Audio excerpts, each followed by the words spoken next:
Good morning India. जब अंदर से आवाज आपकी आवे, धैर्य रखो सब कुछ ठीक होगा, तो ये आवाज परमात्मा का होता है और आप रास्ते पे चलते जाओ। और कठिन समय में धैर्य ही रखना चाहिए। कठिन समय में कोई निर्णय भी नहीं करना चाहिए, क्योंकि कठिन समय में हर निर्णय किया गया आपका गलत होता है। निर्णय जब भी करना चाहिए शांत अवस्था में करना चाहिए, ना कठिन समय में निर्णय करना चाहिए, ना खुशहाली में निर्णय करना चाहिए। जब आपका मन शांत हो, स्थिर हो, तभी कोई निर्णय करना चाहिए। पर जब हालात आपके विपरीत चल रहा हो तो आप चलना मत छोड़ें। अगर चलना छोड़ेंगे तो आपके लिए विषम परिस्थिति पैदा ही होते चले जाएंगे। और इसलिए जब हालात विषम बन जाते हैं तब लोग चलना ही छोड़ देते हैं, और जो लोग चलना छोड़ देते हैं वो लोग सुसाइड तक कर लेते हैं। क्योंकि जब हालात विषम परिस्थिति में आ जाए तब चलना जरूरी है। मतलब जो कार्य कर रहे हैं वो करना जरूरी है, क्योंकि यही चीज आपको बचा सकता है और कोई भी चीज आपको नहीं बचा सकता है। पर हम लोग करते क्या हैं, जब हालात विपरीत होते हैं तो सारा कार्य छोड़ देते हैं, जिसका दुष्परिणाम क्या होता है,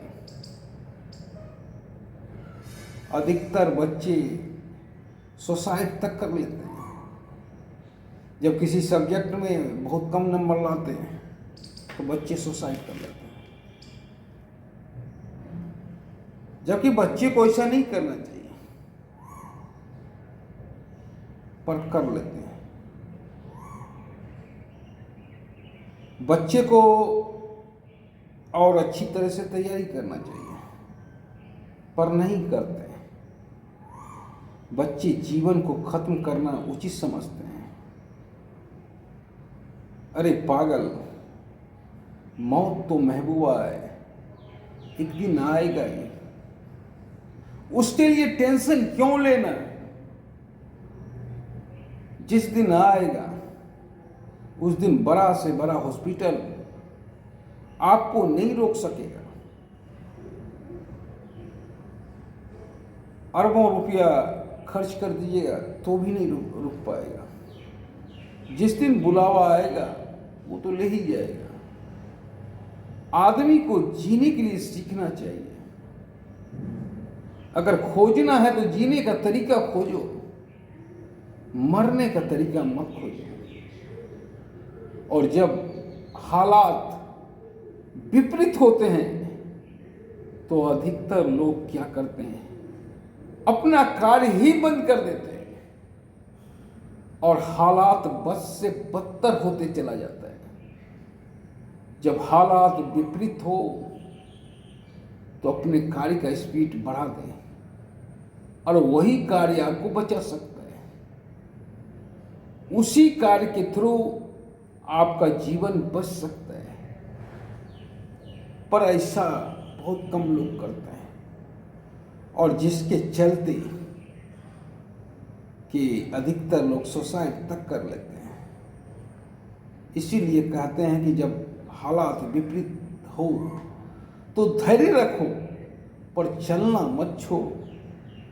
जब चलना छोड़ दोगे तब भंवर में फंस जाओगे। जब चलना छोड़ दोगे तो दुर्योधन वाला हाल होगा। पराजित हो जाओगे।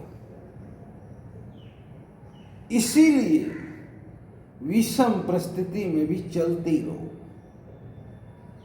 जीवन है, सुख दुख तो आएगा और जाएगा। ये आना और जाना तो जीवन का सार है। कोई आता है तो कोई जाता है, पर इसके डर से हम जीना छोड़ दें, ये हमारी सबसे बड़ी कमजोरी है। इसीलिए धैर्य बनाए रखो। विषम परिस्थिति में धैर्य बनाए रखना सबसे बड़ी बात होती है। विषम परिस्थिति में जिसने धैर्य खोया वो गड्ढे में जाके गिरा। अगर आप के पास परिस्थिति बस से बदतर है तो उस परिस्थिति में धैर्य बनाए रखो। और अगर आपने धैर्य खोया तो कोई आपको बचा नहीं सकता। और अगर आपके अंदर से इस तरह की आवाज आ रही है कि धैर्य रखो बेटा, सब कुछ ठीक हो जाएगा, तो ये परमात्मा का आदेश है, सब कुछ ठीक हो जाएगा। विषम परिस्थिति में धैर्य बनाए रखें, पर चलना मत छोड़ें, चलते रहें, क्योंकि एक एक कदम से ही सब परिस्थिति पैदा होंगे। परिस्थिति कहीं और से पैदा नहीं होंगे, परिस्थिति आपके कदम से पैदा होंगे। और जिस दिन चलना छोड़ दीजिएगा, परिस्थिति बदलना छोड़ देगा। मतलब हालात कभी बेटर नहीं होगा। इसीलिए धैर्य बनाए रखें, पर चलना मत छोड़ें। जय हिंद।